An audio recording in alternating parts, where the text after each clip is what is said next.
नमस्कार दोस्तों। हिंदी की ये हमारी आखिरी क्लास है।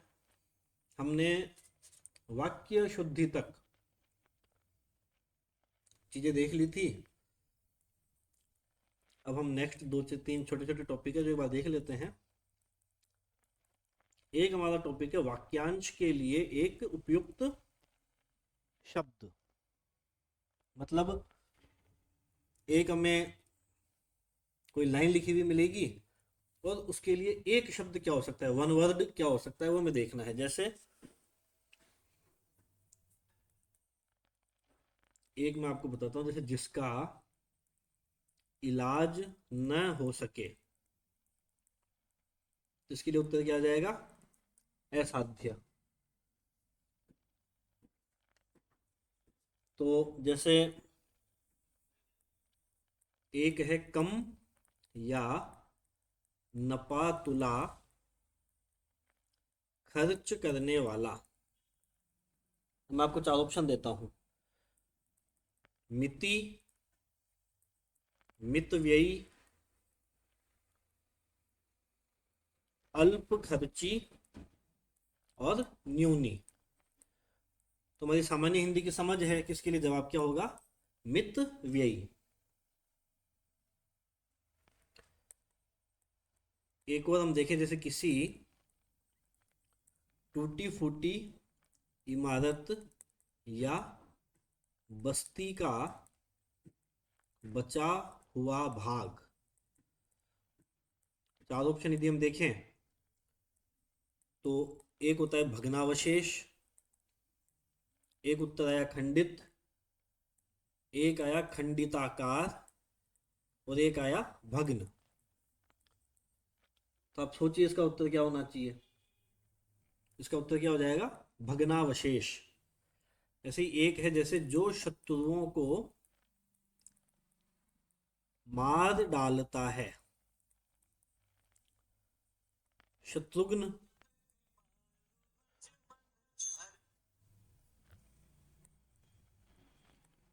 नश्वर, जन्मांध और एक आया निर्दयी। तो सामान्य दिख रहा है कि इसका उत्तर क्या होगा? शत्रुघ्न।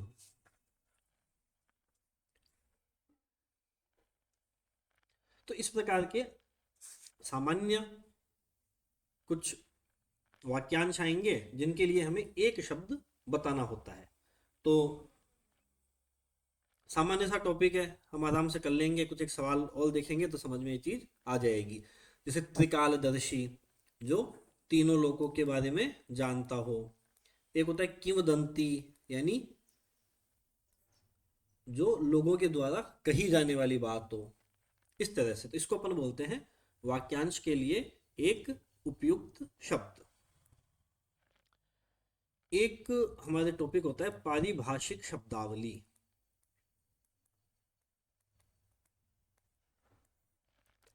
मतलब जो, मतलब एक तरह से ये तो यूँ मान लीजिए कि हिंदी अंग्रेजी से हिंदी, है ना, ये चीज़ है। तो ये तो हमें थोड़ा बहुत सामान्य ज्ञान यदि अंग्रेजी और हिंदी का है तो हम इनको आसानी से कर सकते हैं, और सामान्यतः इतना ज्ञान हमें होता भी है। जैसे एक अंग्रेजी टर्म है रेफरेंस।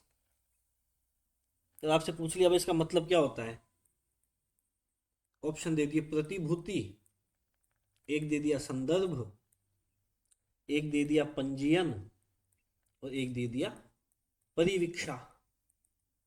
तो रेफरेंस का मतलब क्या होता है? संदर्भ। ऐसी प्रतिभूति जो होता है वो हम सिक्योरिटी को कहते हैं।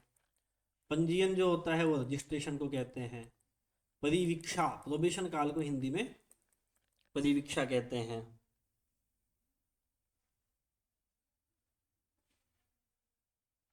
है ना, इस प्रकार से। और जैसे मैं आपको चार शब्द देता हूं। एनफोर्समेंट, माल एडमिनिस्ट्रेशन, एक शब्द दिया ओवरड्राफ्ट, एक दिया रिव्यू। और इनके चारों आगे मैं इनकी हिंदी लिख रहा हूँ, आपको बताना है कि ये सही है या नहीं है। जैसे एनफोर्समेंट के आगे मैंने हिंदी लिखी अप्रभावशील होना। माल एडमिनिस्ट्रेशन के आगे मैंने इसकी हिंदी लिखी व्यवस्थित प्रशासन। ओवरड्राफ्ट के मैंने आगे लिखा अति मात्रा, और रिव्यू के आगे मैंने लिखा पुनर्विलोकन। तो इनमें से सही कौन सा होगा? तो देखो, एनफोर्समेंट मतलब होता है किसी चीज को लागू करना, माल एडमिनिस्ट्रेशन मतलब होता है कुप्रशासन, व्यवस्थित नहीं, गलत प्रशासन। ओवरड्राफ्ट मतलब जो चीज पहले से हमारे पास नहीं है उसके एवज में, जैसे बैंक में ओवरड्राफ्ट फैसिलिटी होती है, आपको एडवांस में पैसा मिल जाता है, वो ओवरड्राफ्ट होता है। और रिव्यू मतलब पुनर्विलोकन। तो ये बात सही है ना। इस प्रकार से जैसे वैकेंसी एक शब्द आ गया, तुम जानते हैं वैकेंसी मतलब क्या होता है, कि कहीं खाली जगह है तो उसको अपन क्या बोलेंगे, वैकेंसी या रिक्ति, है ना। इस प्रकार से हमारे सामने कुछ एक पारिभाषिक शब्द आएंगे और जिनका हमें उनकी हिंदी सही है यानी, या फिर हमें हिंदी देके उनकी अंग्रेजी पूछ लेंगे। जैसे एक बैलेट, तो हम जानते हैं बैलेट क्या होता है, मतपत्र होता है। चुनावों में जो इलेक्शन बैलेट होते हैं, मतपत्र। तो इस प्रकार के, या तो अंग्रेजी दे के हिंदी पूछना, या हिंदी दे के अंग्रेजी पूछना, या फिर इस प्रकार से चाल दे दिए कौन सा सही है कौन सा गलत है। तो ये पार्ट हो जाता है हमारी पारिभाषिक शब्दावली का। और ये आसानी से हम कर पाएंगे जब हिंदी के प्रश्नों में, तो आपको चिंता करने की जरूरत ही नहीं है। संधि और समास है जिनके मैंने आपको नियम कुछ बता दिए हैं, और बाकी जो चीजें हैं ये हमारी बोलचाल की भाषा में सामान्यतम जानते हैं। और हमारा क्योंकि जो पेपर होने वाला है वो आयुर्वेद का है, तो प्रश्न जो आएंगे वो उस स्तर के नहीं आएंगे कि आप हिंदी, ये कोई हिंदी लेक्चरर का पेपर होता, या हिंदी लिटरेचर का कोई नेट जेआरएफ इनका पेपर होता, तो वहाँ प्रश्न अलग तरीके के होते हैं, उनमें इन सब चीज़ों को थोड़ा डिटेल से देखना पड़ता है। यहाँ पे एकदम सामान्य प्रश्न जो हमें बोलचाल की भाषा में सामान्य से आ जाते हैं, वो प्रश्न हमारे यहाँ पे आने वाले हैं। और यदि कोई एकाध प्रश्न, मान लीजिए हिंदी के 5-6 सवाल में से एकाध कोई जटिल आ गया, तो उसकी चिंता करने की हमें आवश्यकता बिल्कुल भी नहीं है। तो मुहावरों की अपन बात करें तो मुहावरे हम जानते हैं कि जिनका शाब्दिक अर्थ अलग हो लेकिन भावार्थ अलग निकलता हो, लेकिन भावार्थ अलग निकलता हो। जैसे एक मुहावरा है अंगूठा दिखाना। अब इसका शाब्दिक अर्थ तो क्या हुआ कि कोई आपको ऐसा अंगूठा दिखा रहा है, लेकिन जैसे ही हम ये शब्द सुनते हैं कि अंगूठा दिखाना, तो इसका मतलब हम समझ जाते हैं कि धोखा देना, यानी जब टाइम आया तब धोखा दे दिया।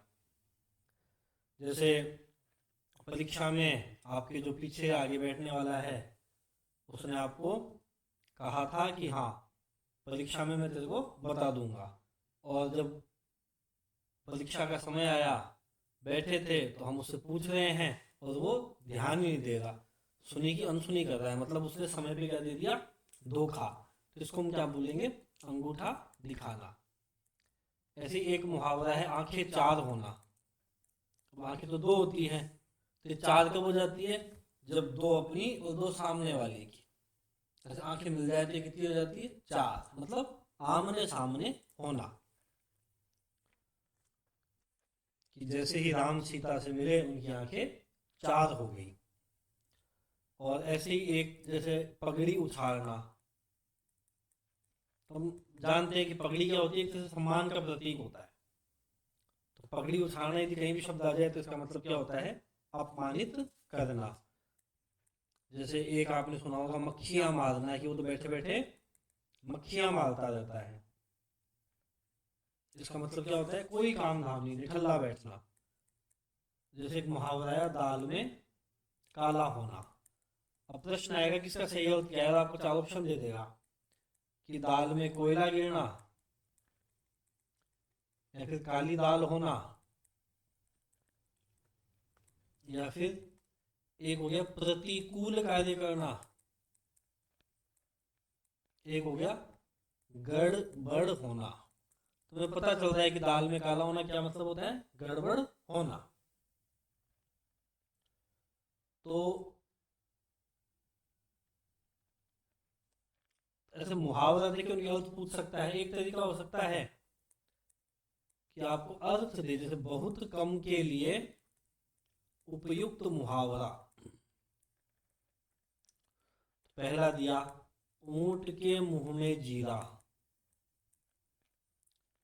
दूसरा दिया एक पंथ दो काज, तीसरा दिया अधजल गगरी छलकत जाए, और चौथा दिया चिराग तले अंधेरा। तो अभी तो हम देखते ही पहचान पा रहे हैं कि बहुत कम का मतलब क्या है, ऊंट के मुंह में जीरा। ठीक है, एक पंथ दो काज का मतलब क्या होता है कि भाई एक काम करने जा रहे हैं साथ में, उसके साथ में एक दो काम और हो गए, तो इसको अपन क्या बोलते हैं, एक पंथ दो काज। अधजल गगरी छलकत जाए, मतलब आधा भरा हुआ घड़ा जो होता है ना, उसको आप लेके जाना, वो छलक जाता है। इसका मतलब होता है जिसको आधा ज्ञान होता है ना, वो व्यक्ति ज्यादा डींगे मारता है ना, ज्यादा बड़ी बड़ी बढ़ा चढ़ा के बातें करता है।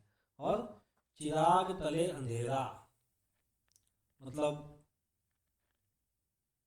जैसे घर में बहुत कोई फेमस विद्वान है, लेकिन उसके बेटे ही खुद क्या है, सब अनपढ़ है, तो इसको अपन क्या बोलेंगे, चिराग तले अंधेरा।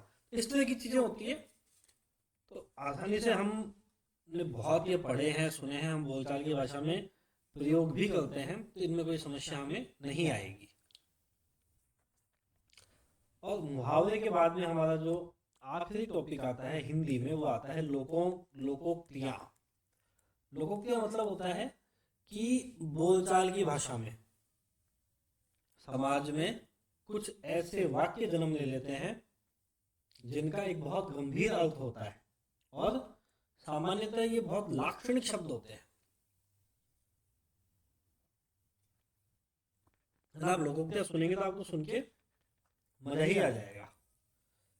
जैसे न नोमल तेल होगा, ना राधा नाचेगी। तो लोकोक्तियों में क्या होता है कि भविष्य भूतकाल में कोई घटना हुई होगी, कोई ऐसी बात हुई होगी, और वो प्रचलन में आ जाती है, और उसका कुछ विशेष अर्थ निकल जाता है, उसको अपन क्या बोलते हैं, लोकोक्ति। कि जैसे राधा को कभी नाचने के लिए कहा गया होगा, और उसने शर्त रख दी होगी कि जब नौमन तेल होगा तो ही मैं नाचूंगी, तो लोकोक्ति बन गई कि ना नौमन तेल होगा ना राधा नाचेगी। मतलब ऐसी कोई शर्त रख देना जो पूरी हो ही नहीं सकती।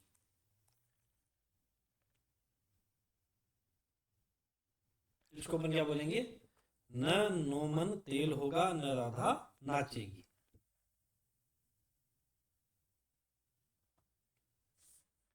और हो सकती है जैसे, मतलब ये तो बहुत है कि अकेला चना भाड़ नहीं फोड़ सकता, ये सब तो आपने सुनी होगी। जैसे एक है कौवा चले हंस की चाल, मतलब बहुत ही कोई खराब आदमी है और वो ढोंग ऐसा कर रहा है कि नहीं वो बहुत अच्छा आदमी है।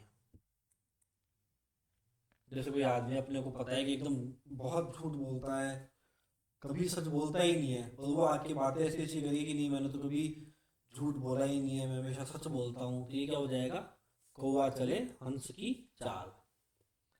जैसे एक है धोबी का कुत्ता न घर का न घाट का। कहने का मतलब कि जो आदमी दो पक्ष की बातें करता है ना, वो कहीं का ही नहीं रहता। आप इधर से भी फायदा उठाना चाहते हैं, इधर से भी फायदा उठाना चाहते हैं, और दोनों जगह से कुछ नहीं मिलता, तो इसको अपन क्या बोलेंगे, धोबी का कुत्ता न घर का न घाट का। एक है जैसे जैसे पिया घर रहे वैसे रहे विदेश। कि भाई आदमी घर पे रहे या बाहर रहे, उससे कोई फर्क ही नहीं पड़ रहा। मतलब कि जो निकम्मा आदमी है, वो उसके रहने नहीं रहने का कोई भी फर्क नहीं पड़ता। तो इस प्रकार की लोकोक्तियां होती है। तो इनमें भी क्या होता है, आसानी से हम पढ़ेंगे तो हमारे समझ में आ जाएगी। जैसे एक हाथ से ताली नहीं बजती, इसका मतलब कि कोई बात है, लड़ाई झगड़ा है, तो उसके लिए दो पक्ष जिम्मेदार होंगे। आंख का अंधा नाम नयन सुख, मतलब गुण के विरुद्ध नाम है। आए थे हरि भजन को ओटन लगे कपास, मतलब काम कुछ करने आए थे, काम कुछ करने लग गए। मान न मान मैं तेरा मेहमान, मतलब जबरदस्ती गले पड़ रहा है। घर का भेदी लंका ढाए, इसका मतलब यदि घर में लड़ाई होगी तो उस घर का नाश होना है। यानी आपसी फूट का फायदा दूसरे लोग उठाते हैं या आपसी फूट से सर्वनाश होता है। या एक होता है दाल भात में मूसल चंद, मतलब जबरदस्ती आप बीच में दखल दे रहे हो। इसके लिए एक और चलता है कि बेगानी शादी में अब्दुल्ला दीवाना। तो इस प्रकार की चीजों को अपन क्या कहते हैं, लोकोक्तियां। तो ये अपने हिंदी का टॉपिक पूरा हुआ। हिंदी से बहुत सामान्य प्रश्न आने वाले हैं। संधि समास, इनसे जो कुछ प्रश्न बनते थे तो नियम होते हैं वो हमने देख लिए। बाकी जो चीजें हैं वो सामान्य बोलचाल की भाषा में हमारे सामने आती है और हम देखेंगे तो हमें आसानी से, यदि हमें हिंदी भाषा की थोड़ी बहुत भी समझ है तो हम इनको आसानी से कर ही लेंगे। और हम तो चूंकि आयुर्वेद के छात्र हैं, छात्राएं हैं, संस्कृत पढ़े हुए हैं, तो हमें तो इनमें कोई समस्या विशेष आनी नहीं चाहिए। तो इस प्रकार आज हमारा हिंदी का टॉपिक समाप्त होता है। धन्यवाद।